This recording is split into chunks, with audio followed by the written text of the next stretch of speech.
Emily Parker was born and raised in the quiet town of Maplewood, Ohio. Her parents, Richard and Ann Parker, were well-respected members of the community.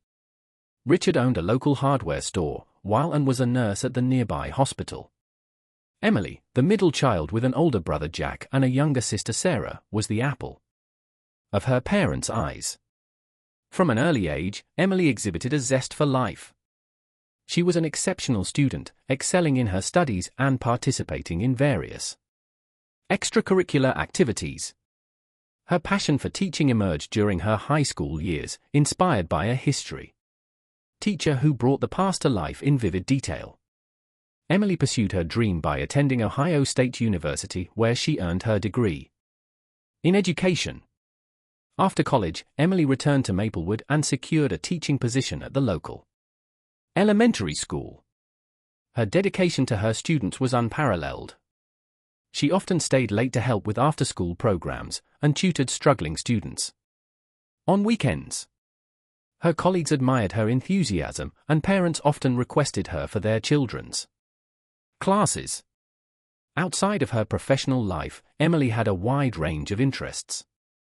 She loved hiking, photography, and reading historical novels. Her weekends were often spent exploring nature trails or curled up with a good book. Emily's described her as warm, compassionate, and always ready to lend a helping hand. Emily met David Reynolds at a friend's wedding. He was charming, with a quick wit and an easy smile. David, a financial consultant from New York City, was visiting for the wedding. The attraction was immediate, and their whirlwind romance took everyone by surprise. David lavished Emily with attention, expensive gifts, and exotic trips. Their courtship was brief but intense, and within a year, David proposed. Emily, swept off her feet by his charisma and the promise of a glamorous life, said yes. Her family and friends had mixed feelings about the rapid engagement. While they wanted to support Emily's happiness, they couldn't shake a sense of unease about David. He was always impeccably dressed, driving luxury cars, and staying in upscale hotels. But his extravagant lifestyle seemed at odds with his modest background. Emily, however, was enamored and reassured everyone that David was her soulmate. Her wedding was a grand affair, held in a picturesque vineyard and attended by over 200 guests. Emily's friends from Maplewood and David's associates from New York mingled under fairy lights and sipped champagne, celebrating the union. As the newlyweds departed for their honeymoon in St. Lucia, no one could have predicted the dark turn their love story would take. David Reynolds was born and raised in Queens, New York. His parents, Thomas and Margaret Reynolds, struggled to make ends meet. This worked as a mechanic, while Margaret held various part-time jobs to support their 3 children. David, the eldest, grew up with a strong drive to escape the financial hardships of his upbringing. From a young age, David exhibited a knack for numbers and a shrewd understanding of money. He excelled in school, earning a scholarship to New York University where he studied finance. David's ambition was evident. He spent his college years networking and securing internships at prestigious firms. His relentless work ethic paid off, and upon graduation, he landed a coveted position at a top financial consultancy. David quickly rose through the ranks. His talent for investment strategies and financial planning earning him a reputation as a rising star. His success afforded him a lifestyle he had always dreamed of: designer suits, high-end cars, and a luxury apartment in Manhattan. However, his professional success masked deeper issues. David's often described David as charming but ruthless, willing to bend the rules to achieve his goals. David's personal life was equally complex. His charm attracted many women, but his relationships were often short-lived.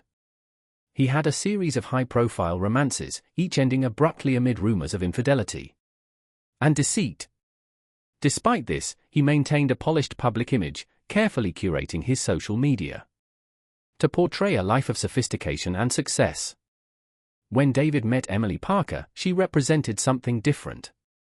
Her genuine warmth and small-town innocence were a stark contrast to the superficial relationships he was accustomed to. To his friends, it seemed like David was truly in love for the first time. But as their relationship progressed, cracks began to appear. David's financial empire was not as solid as it seemed. Behind the scenes, he was entangled in risky investments in mounting debts.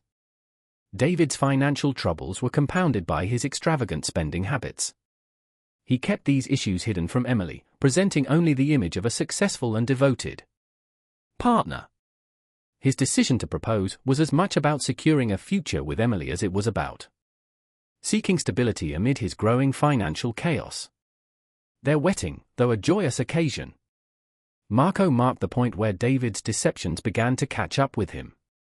St. Lucio, with its lush landscapes and serene beaches, was the perfect backdrop for David and Emily's honeymoon. They stayed at an exclusive resort, their bungalow perched on the edge of a secluded cove.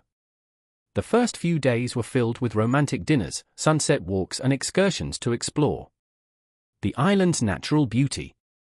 Emily documented their adventures on social media, her posts filled with joy and excitement. On the night of Emily's disappearance, the couple dined at the resort's beachfront restaurant. The atmosphere was idyllic, soft music played in the background, and tiki torches flickered in the gentle breeze. Fellow dinners noticed the couple laughing and holding hands, seemingly in love. The staff accustomed to honeymooners paid them little special attention. After dinner, David suggested a moonlit walk along the beach. Emily, always one for romance, readily agreed. They strolled along the water's edge, the sound of the waves mingling with their conversation. David later recounted that Emily had expressed a desire to take a swim. She slipped off her sandals and waded into the water, the moonlight casting a silver glow on her figure. According to David, he returned to their bungalow to fetch a jacket for Emily. When he came back, she was gone. Panic set in as he searched the beach, calling her name. He alerted the resort staff, who joined the search, but Emily was nowhere to be found. David's distress seemed genuine as he spoke with the resort's manager, his voice cracking and hands trembling. The following morning, the local police were notified. They began an immediate investigation, questioning resort staff and guests. Divers searched the waters near the beach, and sniffer dogs were brought in to track any scent that might lead to Emily. Despite their efforts, no clues emerged. The beach was combed for any personal items, but nothing was found. As the hours turned into days, David's behavior began to attract scrutiny. He appeared genuinely distraught, but there were moments when his composure seemed forced. The police noted his meticulous recounting of events, almost as if rehearsed. Resort staff mentioned his insistence on calling his lawyer soon after Emily's disappearance, which struck them as odd. This has provided conflicting accounts. Some recalled seeing the couple arguing earlier in the day, while others described them as affectionate. A few guests reported hearing raised voices from their bungalow the night before Emily vanished. The police were left with a puzzling mix of evidence and testimonies that painted an inconsistent picture of the couple's final hours together. As the investigation stalled, David's narrative was the only story available. His plea for information was broadcast on news networks, his tearful face becoming the public image of a grieving husband, yet behind the scenes, Detective Hayes was piecing together a different story, one that hinted at a more sinister truth. Detective Hayes arrived at the resort, greeted by the tropical heat and the sight of tourists enjoying their vacations, seemingly unaware of the drama unfolding. His first step was to interview David Reynolds, sitting across from him in the resort's lounge. Hayes observed David's demeanor carefully. The man seemed genuinely distraught, but there was an underlying tension that the seasoned detective couldn't ignore. David recounted the events of the night Emily disappeared, his voice steady, but his eyes betraying a flicker of anxiety. Hayes listened intently, asking pointed questions about their activities, their relationship, and any possible reasons Emily might have had to leave suddenly. His answers were consistent, but Hayes felt they were too polished, as if rehearsed. The detective then spoke with the resort staff and other guests. The accounts varied, some aligning with David's story while others contradicted it. A waitress at the restaurant mentioned that David seemed agitated during dinner, frequently checking his phone. A couple staying in a neighboring bungalow reported hearing an argument Late at night, although they couldn't make out the words, Hayes's team searched the couple's bungalow in the surrounding area. They found Emily's belongings neatly packed, her passport and wallet untouched. Her phone was missing, presumably with her. A thorough examination of the beach yielded no new clues. The tide and weather had likely washed away any trace evidence. As the days passed, the investigation brought and Hayes looked into David's background. Finding a man who was both successful and secretive, his financial records revealed a troubling pattern. Despite his high-paying job, David was deep in debt. Page withdrawals from his account suggested a gambling problem, and several investments had failed spectacularly. Hayes interviewed David's colleagues and friends in New York, uncovering a different side of him. They described David as charming, but unreliable. With a penchant for risky ventures and a history of romantic entanglements, one colleague, who requested anonymity, mentioned that David had recently been involved in a scandal at work, hinting at financial misconduct. The detectives' team also analyzed phone records and bank statements, uncovering a web of transactions that pointed to financial distress. Several large transfers had been made to offshore accounts, and David had taken out substantial loans shortly before the wedding. These findings suggested that David was far from the affluent figure he portrayed. As suspicion around David grew, the investigation took a dramatic turn with the discovery of a letter in Emily's handwriting found hidden in her suitcase. It was addressed to her parents and hinted at her growing unease about David. She wrote about discovering discrepancies in his stories and financial dealings, expressing fear that she had made a terrible mistake in marrying him. The evidence was mounting, and Detective Hayes felt the pieces of the puzzle starting to come together. Thought without Emily, the case remained frustratingly incomplete. The detective was determined to uncover the truth, knowing that the facade of the perfect honeymoon was hiding something far more sinister. The financial investigation into David Reynolds' affairs revealed a cascade of deceit. Detective Hayes and his team uncovered a complex network of bank accounts, hidden assets, and dubious transactions. David's financial empire, once thought to be thriving, was crumbling under the weight of risky investments and substantial debts. As Hayes delved deeper, he discovered that David had been involved in several questionable business ventures. One such venture was a failed real estate development in Florida, which had resulted in significant losses for investors. Another was a tech startup that went bankrupt, leaving David with substantial debts. These ventures, combined with his gambling habits, had drained his resources and left him in a precarious financial position. David's secret debts and business failures provided a possible motive for foul play. With Emily's disappearance, questions arose about potential life insurance policies or other financial benefits he might gain. Hayes' team found that David had recently taken out a substantial life insurance policy on Emily, raising further suspicions. Testimonies from friends and colleagues about David's character began to form a consistent narrative. They described him as someone who would do anything to maintain his image of success, even if it meant deceiving those closest to him. Emily, it seemed, had been drawn into a web of lies and financial manipulation. The mounting evidence suggested that David's involvement in Emily's disappearance was more than just circumstantial. His financial desperation, coupled with the inconsistencies in his story, pointed to a more sinister motive. As the investigation continued, Detective Hayes knew that the key to solving the case lay in uncovering the full extent of David's deceit and the secrets he had worked so hard to conceal.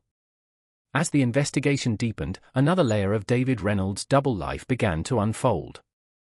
His extramarital affairs. Detectives uncovered a series of clandestine relationships that painted a picture of a man far different from the devoted husband he appeared to be. His phone records and emails revealed communications with several women, some of whom he had met through his business dealings, while others were casual encounters. These relationships ranged from fleeting flings to more serious entanglements. Detective Hayes and his team meticulously tracked down and interviewed these women, each conversation revealing more about David's deceptive nature. One of the women, Laura Mitchell, a marketing executive from New York, provided crucial insight. She described her relationship with David as passionate, but tumultuous. They had met at a conference a year before his wedding, and their affair continued well into his engagement with Emily. Laura was unaware of David's upcoming marriage until she saw the wedding announcement on social media, feeling betrayed. She ended their relationship but kept records of their communications, which she willingly shared with the investigators. Another woman, Jessica Evans, a real estate agent from Miami, had a similar story. She and David had met during one of his business trips, and their affair was marked by lavish gifts and extravagant promises. Jessica too was in the dark about David's marital status. She described him as attentive and affectionate, but noted his tendency to vanish for days without explanation. The most damning testimony came from Rachel Turner, a colleague from his firm who had been involved with David for nearly 2 years. Rachel's account revealed a pattern of manipulation and deceit. She recounted how David had confided in her about his financial troubles, painting himself as a victim of unfortunate circumstances. Rachel, deeply infatuated with him, had even loaned him money on several occasions, believing his promises to repay her once his investments paid off. These revelations had a profound impact on the case. They not only established a pattern of deceit, but also suggested potential motives for Emily's disappearance. David's affairs indicated a man capable of maintaining multiple lives, each carefully compartmentalized to prevent discovery. His ability to juggle these relationships while hiding his financial troubles from Emily spoke to his skill at deception. Interviews with his past lovers painted a picture of a man driven by a need for validation and material success. They described how David would often speak of his ambitions and dreams, using his charm to elicit sympathy and support. His relationships, both romantic and financial, were tools he used to navigate his increasingly precarious life. The impact of these revelations on the case was significant. They provided a motive for foul play, suggesting that David might have seen Emily as both an obstacle and a solution to his problems, with his financial empire collapsing and his web of lies unraveling. The pressure on David had reached a breaking point. Emily's disappearance and the subsequent focus on David threatened to expose his entire charade. As Detective Hayes pieced together the evidence, it became clear that the investigation was far from straightforward. Each new discovery added complexity to the case, revealing the depths of David's deceit and the lengths he was willing to go to maintain his facade. The true challenge lay in proving his involvement beyond doubt, a task that required uncovering every hidden aspect of his life. Just when Detective Hayes believed he had a clear picture of David Reynolds' involvement in Emily's disappearance, a shocking twist emerged. A mysterious figure, previously unknown to the investigation, came forward with information that turned the case on its head. The figure was a man named Alex Carter, a private investigator from New York. Alex contacted Detective Hayes, claiming to have crucial information about David Reynolds and his activities. Intrigued and cautious, Hayes arranged a meeting. In a dimly lit cafe, Alex revealed his connection to the case. Alex explained that he had been hired by an anonymous client to investigate David Reynolds months before Emily's disappearance. His client had suspected David of financial misconduct and infidelity, and Alex's investigation had uncovered significant evidence of both. He had been tracking David's movements and communications, documenting his secret affairs and shady business dealings, but Alex's most startling revelation was about Emily. According to his findings, Emily had discovered David's infidelity and financial troubles shortly before their wedding. She had confided in a close friend, expressing her doubts and fears about marrying David. This friend, concerned for Emily's safety, had anonymously hired Alex to gather evidence, hoping to give Emily a way out of her situation. Alex provided Detective Hayes with a dossier of his findings, including photographs, financial records and transcripts of conversations. One particularly damning piece of evidence was a recording of a conversation between David and an unknown associate discussing plans that hinted at foul play. The recording suggested that David had been plotting something sinister, although the details were vague. This new information complicated the case significantly. It introduced the possibility that Emily might have been aware of David's plans and had taken steps to protect herself. Detective Hayes considered the idea that Emily could have staged her disappearance to escape David's clutches, although the lack of concrete evidence made this theory difficult to prove. Hayes decided to re-interview everyone involved, armed with the new information. He spoke again with Emily's family and friends, uncovering more details about her state of mind before the wedding. Emily's best friend, Lisa, revealed that Emily had been increasingly anxious in the weeks leading up to the honeymoon. She had confided in Lisa about her fears and mentioned the anonymous tipster who had warned her about David. David's reaction to the reopened investigation was one of surprise and agitation. He denied any involvement in Emily's disappearance and dismissed the evidence provided by Alex Carter as fabrications. However, his growing frustration and inconsistent statements only added to the suspicion surrounding him. The twist in the case forced Detective Hayes to consider all possibilities. He intensified the search for Emily, exploring the idea that she might have gone into hiding. The investigation expanded to include airports, border crossings, and potential safe houses. The media coverage, once focused solely on David, began to speculate about Emily's fate and her possible role in the unfolding drama. As the investigation continued, Detective Hayes faced mounting pressure to solve the case. The new information from Alex Carter provided valuable leads, but it also complicated the narrative, making it harder to distinguish between victim and perpetrator. Hayes knew that the truth lay somewhere within the tangled web of deceit and betrayal, and he was determined to unravel it. The investigation into Emily Parker's disappearance stretched on for months, with Detective Hayes and his team following every lead. No matter how tenuous, the case had become a national obsession. With the media closely monitoring every development, public opinion was divided. Some believed David Reynolds was guilty of foul play, while others speculated that Emily had staged her own disappearance to escape a troubled marriage. The breakthrough came unexpectedly. A hiker in a remote part of St. Lucia discovered a makeshift campsite hidden in the dense jungle. Following the belongings were items that matched the descriptions of Emily's possessions, including a distinctive bracelet she was known to wear. The discovery reignited the investigation, with search teams scouring the area for further clues. Eventually they found Emily. She was alive but severely dehydrated and disoriented. Emily had indeed staged her disappearance, driven by fear and desperation, after uncovering David's deceit and feeling trapped in the marriage. She had fled into the jungle, intending to disappear entirely, but the harsh conditions had taken a toll on her health. Emily's rescue brought a mix of relief and outrage, while many were glad she was safe. Questions about her actions and the trauma she endured dominated the public discourse. Detective Hayes interviewed Emily extensively, piecing together her story. She described the mounting pressure she felt after discovering David's infidelities and financial troubles. The anonymous tip from Alex Carter had been the final straw, prompting her to take drastic action. David Reynolds was arrested and charged with multiple crimes, including fraud, embezzlement, and conspiracy to commit harm. The evidence provided by Alex Carter, combined with Emily's testimony, built a strong case against him. During the trial, the full extent of David's deceit was laid bare. His financial empire had been a house of cards, supported by lies and illegal activities.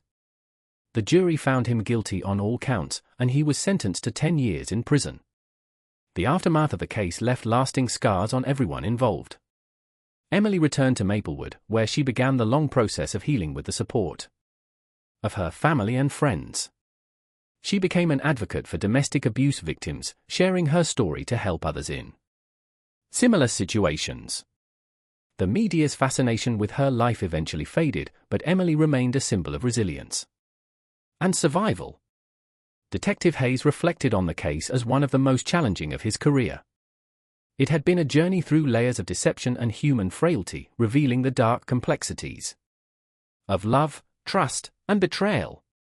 The resolution, while not entirely satisfying, brought a measure of justice and closure to those affected. In the end, the case of Emily Parker's disappearance was a stark reminder that truth can be stranger than fiction, and that beneath the surface of seemingly perfect lives, there can lie a twisted web of secrets waiting to be uncovered.